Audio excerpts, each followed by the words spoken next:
வணக்கம். முதல் வீடு என்பது லக்கணம். உங்கள் சாதகத்திலே லா என்று போடப்பட்டிருக்கும். அதுதான் முதல் பாவகம்.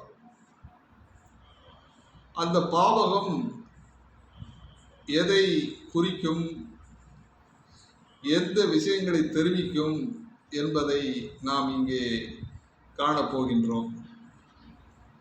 ஒரு மனிதனுடைய இயல்பான உயரத்தை குறிக்கக்கூடியது லக்கணமே. நிறத்தை குறிக்கக்கூடியதும் லக்கணமே. அமைப்பும் வடிவமும் உடல் ஆரோக்கியம், கற்பனை திறன், வீரம், ஒழுக்கம், குணம், ஆண்மை, கௌரவம், நன்மை, தீமைகள், தலையும் முகத்தில் மேல் பாகமும், ஆயுள், சூதாட்டம், கல்வி, நெடுந்தூர பயணம், ஓடிவிடுதல், எடுத்த செயலில் வெற்றி அல்லது தோல்வி, வாழ்க்கையில் போராட்டம், நாட்டு மக்களை கேள்வி கேட்பவர் போன்றவை லக்கணத்தின் மூலமாக நாம் அறிய முடியும். ஒரு சில லக்கணக்காரர்கள் யாரையும் எதிர்த்து கேள்வி கேட்கும் தன்மை உடையவராக இருப்பார்கள். யாருக்கும் அஞ்ச மாட்டார்கள்.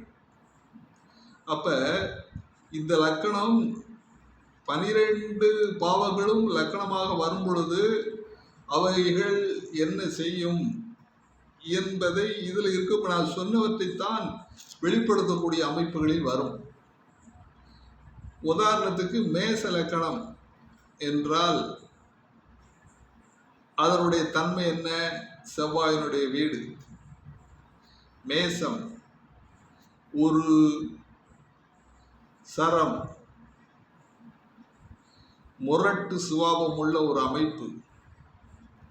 அந்த லக்கணக்காரர்கள் வேகமாகவும் உடனே செய்ய வேண்டும் என்ற சிந்தனை உள்ளவராக இருப்பார்கள். அப்ப நான் உதாரணமாக மேச லக்கணத்தை சொல்லுகிறேன். ரிஷப லக்கணக்காரர்கள் எப்படி இருப்பார்கள்? அது அடுத்து வரும் காலங்களில் ஒவ்வொரு லக்கணமாக நான் உங்களுக்கு விளக்க இருக்கிறேன்.